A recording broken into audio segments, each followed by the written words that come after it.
Okay, now at this point, we need to talk about plea bargaining a little bit as well as trial. At some point, you're going to be at that point of decision. And that point of decision is, do I go to trial or do I take the deal? Along the way, there may have been motion hearings. Maybe you got lucky and your lawyer was able to file a motion to dismiss and your case is over. Maybe you got lucky and a motion to suppress evidence resulted in the state dropping all or some of the charges. And in many cases with plea bargaining, it may be possible to negotiate a dismissal. The classic example of a negotiated dismissal is a minor in possession charge, because sometimes they will try in different parts of the state to use phony diversion. And here's how it works. They dangle in front of you, oh, we'll dismiss the charges, but then they make you sign a waiver of your rights. If you don't complete the diversion program, then you go directly to sentencing and they're going to ask for incarcerative time. And they put so many hoops for you to jump through phony diversion that I honestly sometimes think it's designed for people to fail. Whereas in a negotiated dismissal, quite often in minor possession cases or other cases, battery cases, domestics, it's possible to negotiate a dismissal with very few conditions and sometimes none at all. So the plea bargaining process is going to be affected by things like strength of case. And we use some techniques I'm not comfortable sharing on camera, for the whole world, because I don't want to give the office of the state attorney my entire arsenal. But let's just say that the system is the secret. And parts of the system you already know about. There are things like fact pattern reports.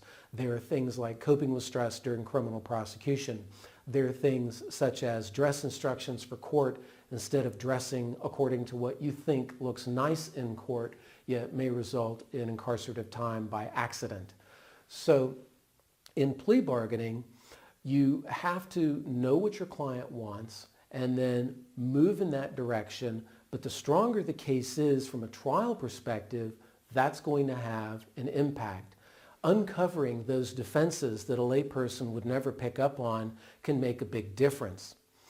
And as for what kind of a plea bargain, well, obviously I can't tell you because I don't know anything about your case or that of your loved one, but I can just say that they run the gamut from a variety of outcomes, and it's very important to communicate clearly and effectively with your legal team to know what you want as an outcome, what your backup is if that's not obtainable, and so forth.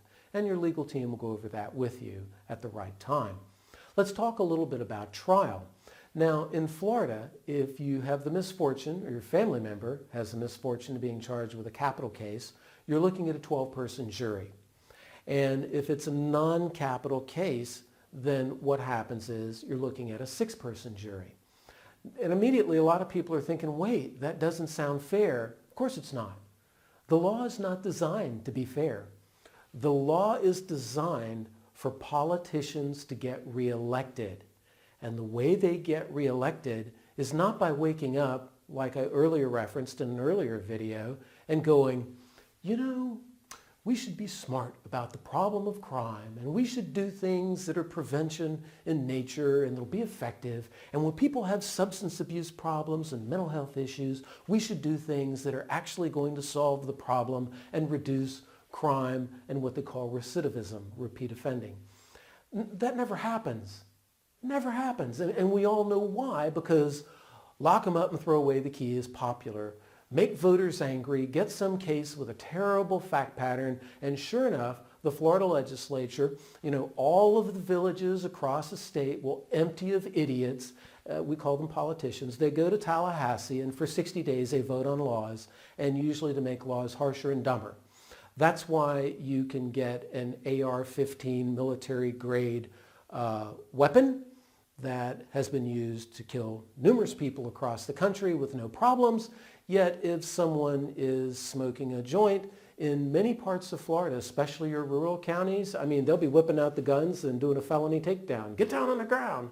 And obviously, one of these things is more dangerous than the other. So why is one not prioritized, but the other one is? And the answer is politics.